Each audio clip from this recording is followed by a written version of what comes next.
I'm here in East Ham, outside of central London, off High Street, to discover what's new in Indian cooking in Indian restaurants. You know, after World War II, many fish and chip shops were taken over by Indian cooks, and they served a curry sauce with the fish that eventually became curry with rice, and they were off to the races, curry now being a national dish here in Britain.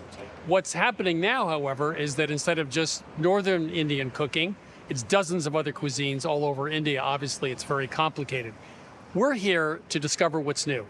Gunpowder potatoes with lots of spices, fried okra, those are delicious, and then a chicken salan, which is a form of curry, usually has sesame seeds, peanuts, and dried coconut. So stay with us as we go through London looking for what's new and interesting in the Indian restaurants of London. Funding for this series was provided by the following. Introducing Heston Pro Bond. Crafted from the resilience of cold-forged stainless steel, we collaborate with top chefs to redefine cookware and the kitchen experience. Italian craftsmanship meets innovation with Heston Pro Bond. Our first stop is Dishoom, a very popular Indian restaurant with multiple outposts in London. And there I spoke to Rishi Anand, the head chef and recipe developer. How do I describe the cooking in Dishoom? I would say Dishoom is from Bombay with love. Parsi cafes, street food, it will all come from Bombay and the love for Bombay we have.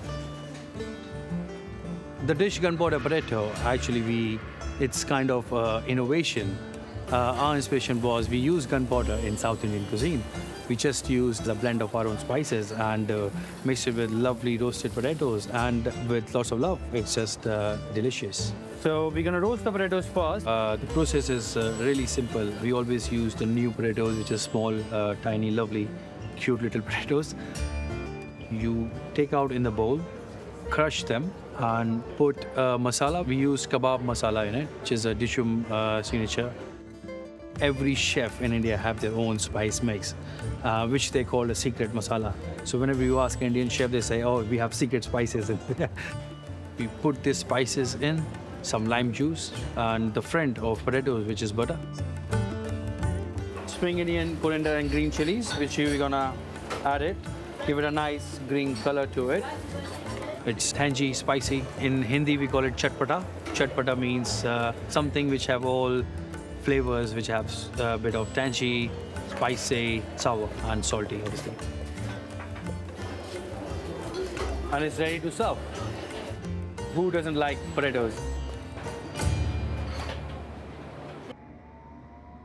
Our final destination for the day is Hyderabadi Spice in East Ham, where many of London's top chefs come to get a curry education from Zubair Momin. We are Hyderabadi Spice. These are some unique dishes that Hyderabad is famous for. This dish is called Hyderabadi Murka Salan. We take some oil and we temper it with mustard seeds and curry leaves. We add some fresh ginger to it, chopped fresh ginger, and we add some turmeric powder, red chili powder to give it a deep color. Then we add our salan gravy. The salan gravy is basically made with sesame seeds, peanuts, dried coconut, and it is finished with tamarind pulp. Then we add the base chicken gravy that we've got, and we finish it with cream and coriander leaves. It's too much of love we put in it. Our passion we put inside. That is what makes this dish, unique and tasty. This is the history of Hyderabad, and I think we should show it what Hyderabadi food is all about.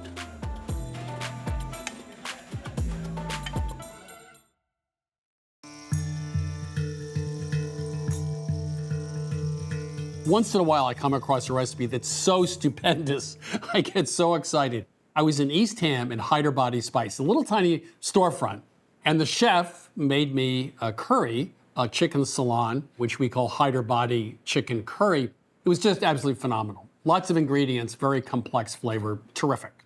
So before we go on, let's just define what a curry is. So I had lunch with a woman who wrote The Philosophy of Curry. Her definition is, in short, it's a spice dish of Indian origin or influence in which vegetables or meat, etc., are cooked in a pot with a gravy and made with tomatoes, onions, coconut, yogurt, etc., etc. So essentially, it's pieces of protein or vegetables cooked in a sauce, and that's about all you can say about it. In any case, this recipe is terrific, but 2 words of warning. This is not a Tuesday night recipe. This is definitely a Saturday afternoon recipe. And there are a couple ingredients you probably should go out and get because they really are transformative. So we're gonna start with a Dutch oven. I'm gonna turn the heat up. And the first rule in making a curry is you wanna toast spices or ingredients. In this case, we have peanuts, we have coconut, which is a common ingredient in many curries, as well as sesame seeds. Okay, I think that's good. You can see the coconut is browned, it's not burned, in the blender, and we're gonna make actually the curry sauce in the blender. So next step is we're gonna put the onion, a couple tablespoons of oil, teaspoon of salt, and we're gonna cook the onions, lightly brown them. I'm gonna turn the heat down just a little. You wanna take your time with onions. So this will be 6 or 7 minutes. So we brown the onions, lightly brown them. Garlic and ginger go in next, just briefly. You wanna be able to smell that aroma. Take just a minute, minute and a half. Now the spices, and this is typical. You cook spices in with the sofrito, the onion, the oil, and we're gonna bloom those flavors. Cashmere chili, you could use paprika and cayenne, for example, if you don't have that. Turmeric, and then garam masala, which just means a mix of spices. So I'm just gonna toast this for like 30 seconds. Again, this really revives the spices, it brings them out, makes them aromatic. And the whole point of this dish is to have a tremendous amount of very different aromatic flavors and aromas. So now we're gonna add water to this, a cup of water, and we'll deglaze the pan. So this goes into the blender as well.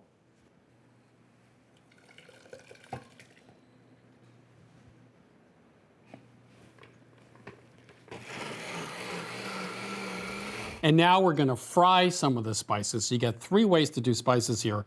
Start with the same pot we've cleaned out.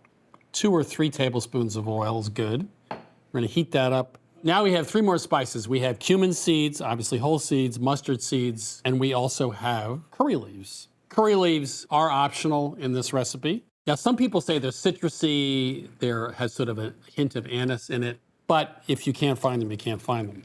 So we're gonna fry these for a minute or 2. Again, that's really gonna bring out the flavor. Okay, we're toasted. So let's add our sauce base, the puree. Now, you can't smell this at home, but this is so complex. And that's why I fell in love with this dish as soon as I went back in that kitchen and watched him make it. So the last thing we're gonna add before we add the chicken is tamarind. And this is tamarind paste. I'm gonna say you need to go out and buy tamarind paste. I know it's like one of those ingredients you don't have. This is just one of those dishes where, you know, the curry leaves are optional. You really need tamarind. Tamarind has a flavor like nothing else, and it makes this dish, it's really the base of this dish. So you can find it in a jar in the supermarket. I've tried that. I don't think that's very good. It doesn't have a really rich flavor. So you really should go out and buy this. So you add a little bit of water, half a cup, to the tamarind paste and work it like that, and then you strain it out. Okay, so we're gonna add the tamarind. Gonna add another cup of water. So 2 pounds, you can use cut up chicken breast or thighs. We prefer thighs usually because they can't be overcooked. Bring it up to a simmer. So these thighs will cook in 12 to 15 minutes. If it was chicken breast, it might cook at 8 to 10 minutes. Cooks very quickly. So at Hyderabadi Spice, I didn't eat this with rice actually. We just had the curry and some flatbread, which is what I'm gonna do now because I don't want to dilute the effect of this curry. It's so good.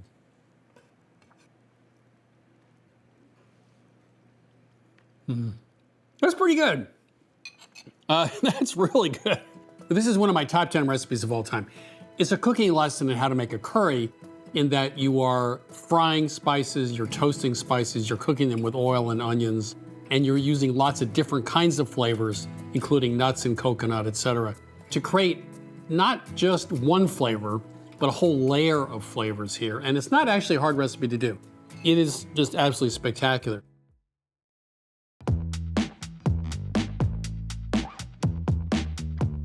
These crispy on the outside, dense and creamy on the inside potatoes are our riff on those that Chris had at Dishoom restaurant in London. They're called gunpowder potatoes because of the explosive blend of flavors that the potatoes are tossed with. Now at Dishoom, they grill the potatoes on long skewers until they're soft, then they smash them and toss them with a mixture of butter, spices, and fresh aromatics. For our version, we do things a little bit differently. We soften the potatoes in boiling water, then we smash them, then we roast them in a high-heat oven until crisp on the outside. Then we toss them with butter, that delicious blend of spices and fresh aromatics. This recipe works best with small potatoes, about 1 inch to 1.5 inches in diameter. They should be uniformly sized so they cook through evenly, and small enough that you don't have to cut them because we want the skin to remain intact. Now, in a large pot, we combine 2.5 pounds of our tiny Yukon Gold potatoes. We add 3 tablespoons of salt, which seems like a lot, but it actually helps the potato skin firm up, and then 2 quarts of water. We bring that to a boil, and we cook it, stirring occasionally, until we test the potatoes about 20 to 25 minutes later, and you want to feel that the potatoes have no resistance left. Okay, so it's time to drain the potatoes right into a colander. Just transfer the potatoes right from the colander onto a rimmed baking sheet and toss them with about 3 tablespoons of olive oil. Then to smash them, you don't want to smash them too much. Use the flat bottom of, say, a dry measuring cup or a ramekin, and just press down lightly on each potato just until they crack open a little bit. But you want the potatoes to stay mostly intact. Now it's time to go into the oven. The oven has been preheated to 500 degrees, super hot. We'll roast the potatoes without stirring them for about 20 minutes. The skin will get a little blistery brown at that point. Then we take them out of the oven and sprinkle over some freshly sliced jalapenos. Then they go back into the hot oven and they cook until fully crisp, a little browned, and the jalapenos have started to caramelize around the edges. Another 10 to 15 minutes. Okay, while the potatoes finish roasting, it's time to assemble our explosive blend of spices. We're using whole seeds because those will give us the most intense flavors. We also want to maintain a little texture, so with whole seeds, we can grind them and keep them very coarse. We're using cumin, fennel, and coriander. For grinding, you have a choice of using a mortar and pestle if you have one at home, or you can use an electric spice grinder. If you use the grinder, be careful to just pulse until they're coarsely ground. Don't overdo it till they're powdery. So I'm going to use the mortar and pestle today. We'll put all 3 seeds in there, and then just give them a coarse grind. Okay, that looks great. Now we're making our own customized spice blend, just as they do at Dishoom. One of the spices we kept that they use also is fenugreek. If you can find it, it's an amazingly aromatic, very unique spice. It's a leafy herb. You can get it in dried leaf form. You can get it ground in a powder like we have here. To me, the aroma of fenugreek reminds me of the smell you get when you walk into an Indian restaurant and you know you're about to have some delicious Indian food. We're going to use a little butter here. Now, we're going to melt our butter first, add the spices to it briefly to bloom them and help bring out their flavor even more. We're going to just let this butter melt. We have 4 tablespoons. Okay, the butter's melted. I'm going to turn this down a bit. Don't let it come to a full simmer or anything. Add the ground spices right away and the fenugreek. Give it a quick stir. You'll smell it immediately. Oh, that's what you want. You just want it to get aromatic, then turn it off and remove the pan from the heat.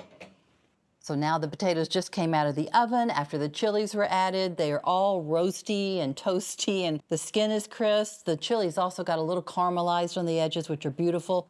Right out of the oven, when the potatoes are still hot, pour that spiced butter over the top and toss them to coat everything evenly.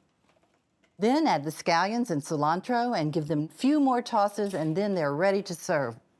I mean, potatoes are great, but these potatoes are really great, and they look as good as they taste. They're golden and crisp on the outside, dense and creamy on the inside. At Dishoom Restaurant, they serve their potatoes with a raita, and we were inspired to do the same. It's a simple mixture of yogurt, some fresh herbs, a bit of lime juice for bright acidity. If you have the ingredients at home, it's easy enough to throw together, but it's completely optional. So our Indian spice smashed potatoes may just convince you that potatoes could be a main course.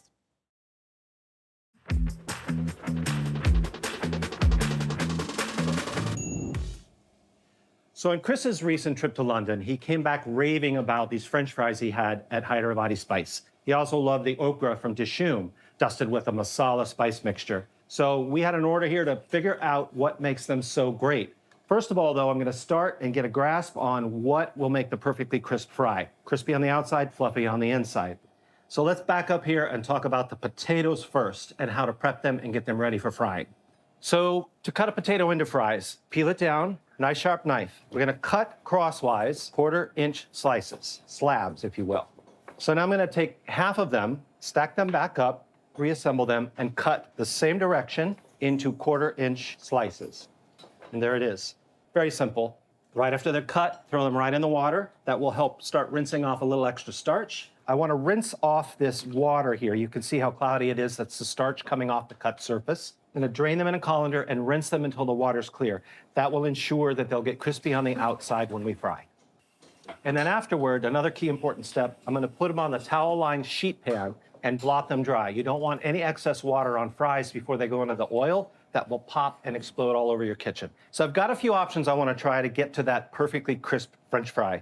This batch, just cutting them, throwing them in oil is not going to work. You can see they're like limp and soggy. That's not going to work.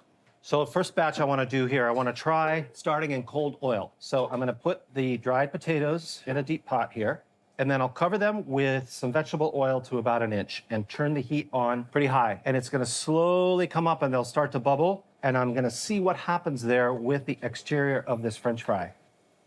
It took 23 minutes to cook that batch of fries. You want a nice, evenly golden fry, and these look a little splotchy. So I'm not getting the crispness on the outside that I want. I'm trying a double fry here. These fries were cut, rinsed, dried, fried once for about 4 minutes. And now I'm going to put them back in the hot oil and see what we get.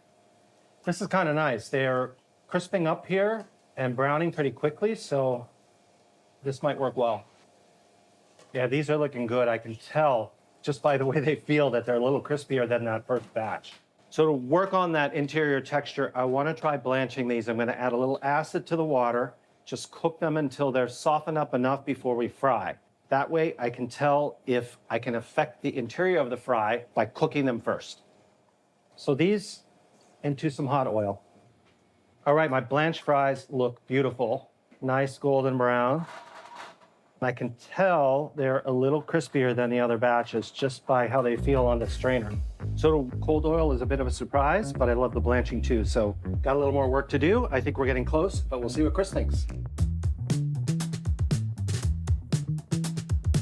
You know, I love London for a lot of reasons. One of the great restaurants is Dishoom, which has 3 or 4 locations in London. And I went there for lunch, and they had a great dish. It was fried okra, but with a masala, a spice coat. And then I ended up that night at Hyderabadi Spice, and they serve essentially French fries with masala. And that seemed like a simple but wonderful concept. Problem is, how do you make French fries?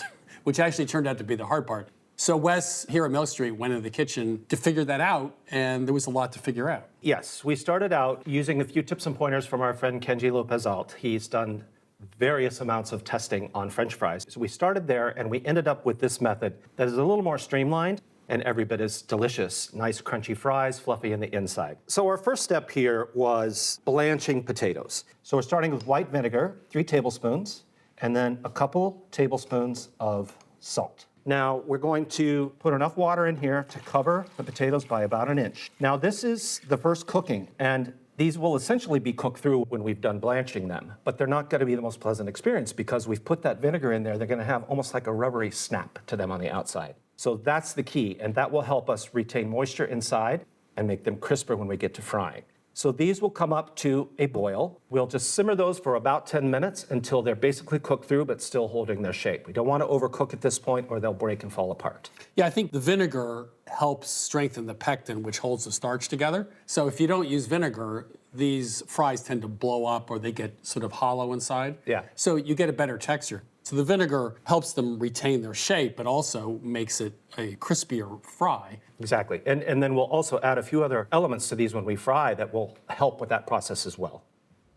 So here are our blanched fries. We rinse them in cold water once we dump them out, and you can feel them. They're cooked through, but they're almost like rubbery. And you probably can taste the vinegar on that. Nothing like a cold blanched French fry. So this is an important step, and then we move on to frying. Now, there are a lot of other folks who say double fry, but this was the most streamlined method. We only need to fry them once, because this did most of the cooking already. Now, as far as the spicing goes, these, of course, you had masala spice. Now, masala is an Indian blend of spices. We have cumin, ginger, and Kashmiri powder. So now I'm gonna add 1.5 teaspoons of salt and 3/4 teaspoon of pepper. I'm gonna mix this up. Now, we're gonna use this twice in the recipe. We're gonna save a couple tablespoons back for seasoning them at the end. Of course, any chef will tell you, season fries the minute they come out of the fryer, it absorbs right in. So we're gonna save that for when we fry. The rest, we're going to dump into some potato starch. Now, seems a little crazy. We did all this work to get the starch out of the potatoes. Now we're putting starch back in. So what is that about? Potato starch is finer than cornstarch, and what that's going to do is, like you mentioned, it's going to coat the outer part of the French fry, and when it hits the hot oil, it seals the moisture in. So that will promote a fluffiness inside the fry, but make a nice crisp exterior. If you think about a baked potato, that's what the skin does. It holds all the moisture in. A perfectly baked potato, when you bust it open, is fluffy and soft. That's what we're after. So those spices go right in. We're gonna mix that up, and we're going to season these fries with the starch spice mixture. So these will be plenty flavorful when they're out. So we took these out of the colander and put them on a paper towel. You want the blanched fries to be as dry as possible. So if you wouldn't mind just giving those a toss, then we will be ready to fry. So we have in the pot peanut oil. Of course, peanut oil is going to give you the best flavor of anything fried. So we do like using peanut oil. You could use other vegetable oil. Sunflower oil we use a lot here. About 1/3 of a batch at a time. They go right into the hot oil. We fry them for 5 to 8 minutes at 375. We try to monitor the temperature to keep it nice and hot. So I'm just going to take about 1/3 of the fries, gently drop them in there. Try not to splash. I'm going to step back while you do this. So there we go. If you want to just kind of move them around a bit. Again, we're just frying now to get them nice and crisp, fluffy. When you're deep frying, never fill the pot too much with oil. Start with about 1.5 inches in a deep pot. That's plenty of depth, because if you put too much oil before you start, you'd possibly have a fire. So we'll just keep cooking until they're a nice light golden brown. That takes about 5 to 8 minutes. So these are almost done. They'll go a little bit darker. The interesting thing, too, about these fries, when you take them out, we season them right away. We did the first 2 batches. As they sit, that starch on the outside, it gets crisper as it sits. Typically, you'd think, oh, it's coming right out of the oil. It's going to be crunchy right then. But they crisp up as they sit. Smells great. Where's my burger? I'm a firm believer that once in a while you can just make dinner out of one thing. Like fries? Like strawberry shortcake in June. That's dinner, folks. Yeah. Or like fries. Yeah, even better. So now finishing off with that spice mix, and we can even throw a little more salt on there, nothing better than a salty fry. And that's it. So we have a really nicely crisp, fluffy on the inside, and very well-seasoned fry. These are really good. Nice crunch on the outside, nice and fluffy on the inside. That spice blend really is great on anything. If you are as bold as making your own homemade potato chips, same deal, be great. One of the things I noticed at Hyderabadi Spice in Dishoom, the spice mix was not super spicy. It was interesting, but they're not doing it to blow your head off. Yeah. It's not super spicy in terms of heat, but it just added really that nice extra dimension. So Masala-Spiced French Fries, Hyderabadi Spice in East Ham and London, also at Dishoom. They do it with okra. A nice, interesting, complex spice mixture on top of French fries. And the best way to make French fries as well. You can get this recipe, and I think you're gonna want this recipe. I know the recipes from this season of Milk Street at milkstreettv.com. And these are absolutely phenomenal. Recipes and episodes from this season of Milk Street are available at milkstreettv.com, along with shopping lists, printer-ready recipes, and step-by-step videos. Access our content anytime to change the way you cook. The new Milk Street cookbook is now available and includes every recipe from our TV show. From pad thai with shrimp and no-fry eggplant parmesan to Korean fried chicken and salty honey brown butter bars. The Milk Street cookbook offers bolder, fresher, easier recipes. Order your copy of the Milk Street cookbook for $27. 40% less than the cover price. Call 855-MILK-177 or order online. Funding for this series was provided by the following. Introducing Heston Pro Bond. Crafted from the resilience of cold-forged stainless steel, we collaborate with top chefs to redefine cookware and the kitchen experience. Italian craftsmanship meets innovation with Heston Pro Bond.